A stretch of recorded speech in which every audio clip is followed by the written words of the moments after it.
L'immigration, parlons-en.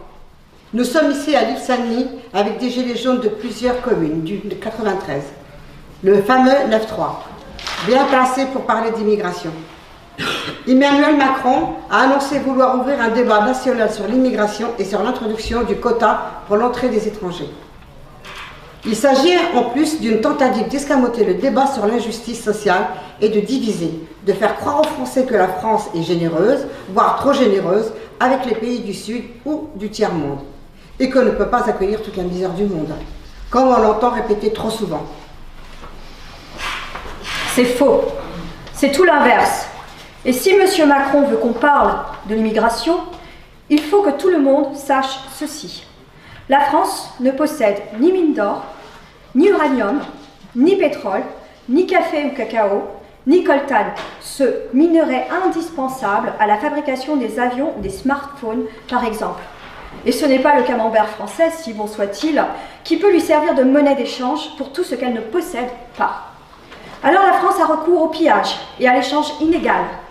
Après l'esclavage et la colonisation, la France continue à voler les ressources de nombreux continents, dont l'Afrique, en leur imposant des traités aberrants, des cultures intensives pour l'exportation, source de famine pour des millions de paysans et leurs familles, et en imposant des guerres.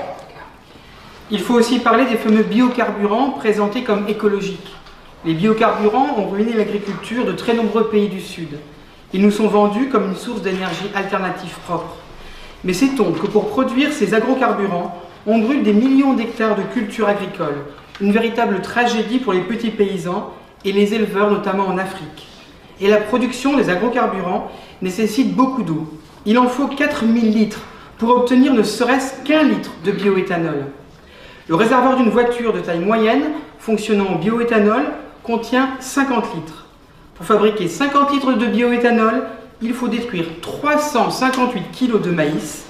Avec 358 kg de maïs, un enfant zambien ou mexicain vit une année entière. Même chose avec l'huile de palme utilisée pour la fabrication de agrodiesel. Au Cameroun, c'est le groupe français Bolloré qui a fait main basse sur une grande partie du palmeraie. Il a signé un bail de 60 ans en 2000 sur 58 000 hectares de terre pour produire de l'huile de palme et détruit pour cela des forêts primaires qui sont un des principaux puits de carbone de la planète après l'Amazonie. L'écrivain suisse Jean Ziegler a écrit « Sur une planète où toutes les 5 secondes, un enfant de moins de 10 ans meurt de faim, détourner des terres vivrières et brûler de la nourriture en guise de carburant constitue un crime contre l'humanité. »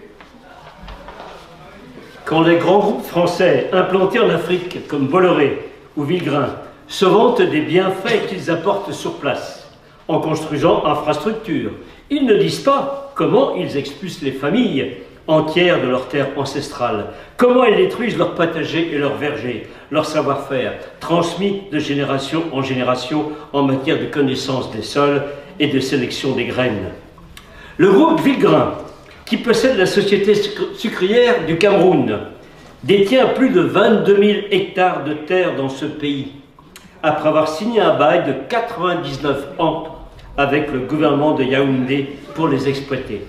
En échange, Villegrain a versé aux communautés affectées une indemnité annuelle de 2 millions de francs CFA, soit l'équivalent, tenez-vous bien, de 5 € par famille et par an. Prenons le cas du Niger, une néocolonie française. Censé être le deuxième pays le plus pauvre de la planète, c'est pourtant le deuxième producteur d'uranium au monde. Pour nous fournir de l'électricité par le biais des centrales nucléaires, Areva importe près de 40% de sa production d'uranium du Niger. Mais depuis plus de 50 ans, Areva ne reverse qu'une redevance ridicule de 5,5% sur les milliers de tonnes d'uranium naturel qui sont extraites du Niger. Ainsi, la population nigérienne ne bénéficie d'aucune retombée économique, elle n'a droit qu'aux conséquences de l'exploitation de son propre uranium, c'est-à-dire les contaminations radioactives, notamment de l'eau, les énormes masses de déchets radioactifs stockés à l'air libre, sans compter la désertification qui ruine l'économie pastorale. Areva a déjà épuisé à 70% l'aquifère carbonifère des régions qu'elle exploite dans ce pays, à raison de 22 000 mètres cubes d'eau par jour, et cela depuis plus de 40 ans. Ajoutons que la ruine du Niger ne concerne malheureusement pas que l'uranium. Avec ses 20 millions de têtes de bétail, le pays pourrait en fait connaître une relative prospérité. Mais voilà, le Fonds monétaire international, le FMI, a imposé la fermeture des services vétérinaires locaux afin d'ouvrir le marché aux multinationales étrangères.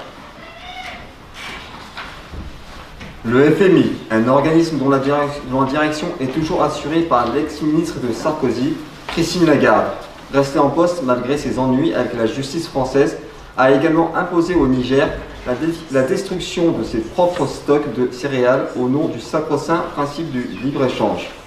Conséquence, plus de stocks pour faire face aux aléas, et la famine attaque désormais ce pays africain tous les 2 ans. Qu'on ne s'étonne pas ensuite si les Touaregs se révoltent contre cette situation ou si des Nigériens essaient d'émigrer. Prenons un autre exemple, celui du Sénégal. Au Sénégal, les sociétés françaises comme la Fruitière de Marseille, dont les principaux actionnaires sont les grandes chaînes de supermarchés françaises, se font attribuer des dizaines de milliers d'hectares de terre pour des durées illimitées, avec une exemption d'impôt de 99 ans. Elles produisent des fruits et des légumes dont 98% sont exportés vers l'Europe. Traditionnellement, la terre rurale n'appartient à personne dans la plupart des pays africains. Il n'y a pas de cadastre rural. Les communautés paysannes possèdent un droit d'usufruit illimité des terres qu'elles occupent. Mais par d'obscures négociations qui se déroulent à Dakar entre l'État et les multinationales françaises et étrangères, les paysans se retrouvent dépossédés de leurs terres avec la complicité de fonctionnaires sénégalais grassement récompensés.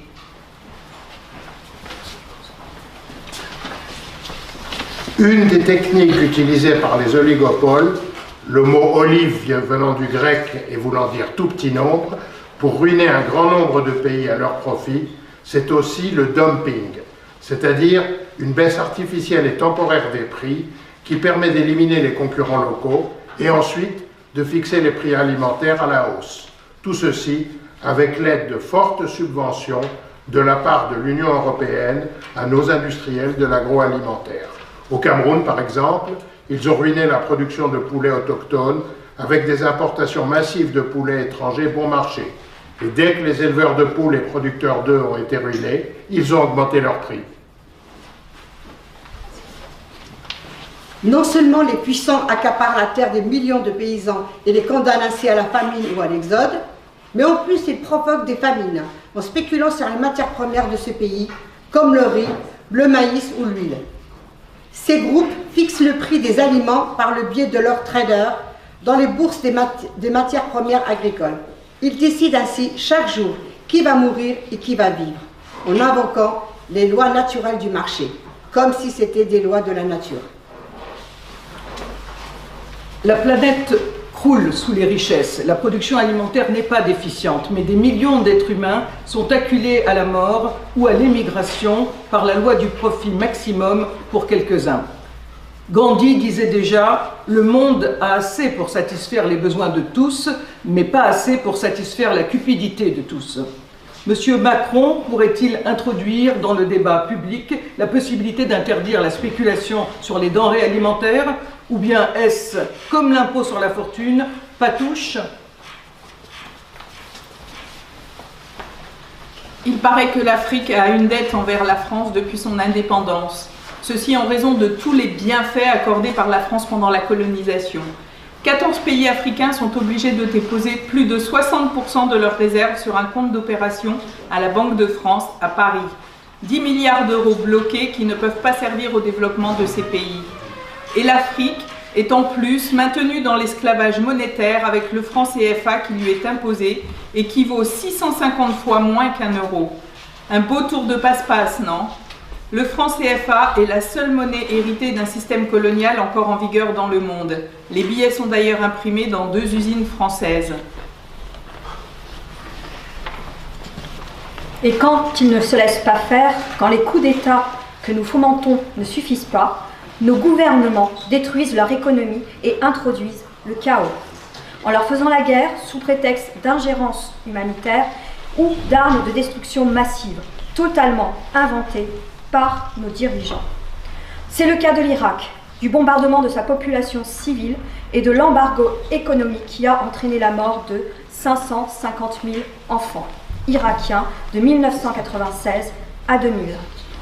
À cause de l'interdiction d'importation de nourriture, de médicaments et d'autres biens vitaux, sous prétexte de punir Saddam Hussein. On pourrait citer bien d'autres exemples en Afghanistan, en Libye ou en Afrique, qui ont poussé à l'émigration, cette émigration sur laquelle on propose maintenant d'instaurer des quotas. Il y a un proverbe africain qui dit « Les murs les plus puissants s'écroulent par leurs fissures ». Alors, comme le propose Jean Ziegler, provoquons-en des fissures pour interdire la spéculation boursière sur les aliments de base, la fabrication de biocarburants à partir de plantes nourricières, pour protéger les paysans qui représentent la moitié de la population mondiale contre le vol des terres et pour préserver l'agriculture vivrière. La volonté des États n'existe pas. M. Macron n'ouvrira pas le débat sur ce sujet. C'est à nous de l'imposer par la mobilisation générale au nom de la justice et de la dignité humaine et de refuser que les migrants dont les pays nous nourrissent servent de bouc émissaire.